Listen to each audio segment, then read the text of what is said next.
Čaute všetci a vítajte pri mojom druhom videu. Dnešné video bude na tému, ako som sa dostala do Švajčiarska, čo tu robím, ako sa mi tu darí a či by som tu vôbec chcela ostať. Tak poďme na to. Začala by som teda tým, čo som robila predtým, než som tu prišla.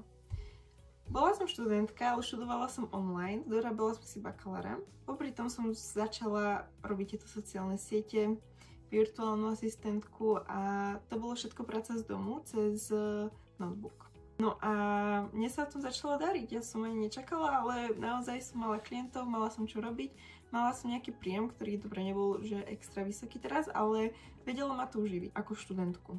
Ale viete, ako to býva, že všetci v začiatku robíme chyby. Ja som urobila tú chybu, že som si toho zobrala strašne veľa na plecia.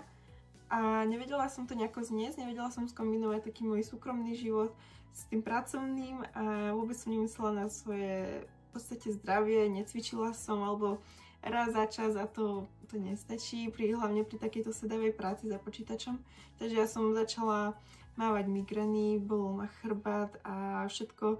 Dokonca som mala nejaký zaseknutý nerv, pretože som vôbec necvičila. Ale stále som sa toho nechcela vzdať. Až mi teda sestra napísala, ktorá tu žije, že či tu nechcem prísť. A ja že neviem, že možno, ale že asi skôr nie. Nakoniec som teda poslala životopisy do hotelov, ale skoro nikto mi neodpísal. Keď odpísali, tak napísali, že ma neberú. A nakoniec som teda si našla prácu v hoteli, v ktorom robí moja sestra. Možno taká náhoda. Teraz teda pracujem ako čašnička v hoteli, väčšinou mám smeny tak, že pracujem ráno a večer a tých 5 hodín cez deň mám voľno. No ako som tu prišla, tak som mala takú vidinu, že budem stále pokračovať s týmito sociálnymi sieťami, že však mám 5 hodín cez deň voľno, môžem ich využiť a môžem proste cez tie voľné dni, čo mám, mať naozaj voľné aj od tohto, aj od práce a budem pracovať iba cez tie pracovné dni počas tých 5 hodín. Samozrejme sa tak nestalo, pretože som bola unavená a vôbec nie je tak jednoduché to zladiť, pretože vy prídete z jednej roboty úplne unavený, psychicky aj fyzicky.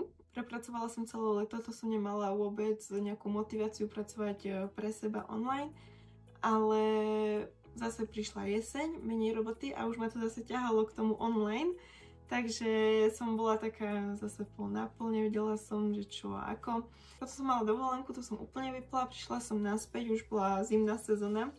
Tá sa začala veľmi sprúdka, mali sme fakt milión roboty, milión ľudí tu bolo. A vtedy som asi prežívala tak z dňa na deň, že som vôbec nevládala. Teraz, keď sa tak počúvam, tak mi to príde, že sa iba sťažujem a hovorím, ako to je náročné. A je to náročné, ale zase sú aj dobré dni.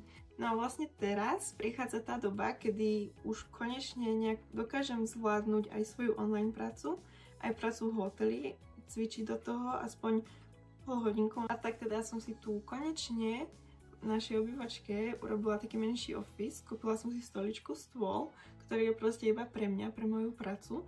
A pretože ja som to teraz pracovala, alebo keď som pracovala na jedálenskom stole a to bolo hrozné, lebo neskôr som to musela celé umyť, pretože nemôžem sa sústrediť, keď je tam bordel. Potom samozrejme už sa mi niekedy nechce, alebo ma niečo vyruší a je to už, nie je to ončo, ako by to malo byť. Takže mám konečne stôl, stoličku, nič viac mi netreba. Takže to teraz tak zhrniem. Na Slovensku sa mi darilo, mala som klientov, ale nebolo to také, že som to mala nejaký systém.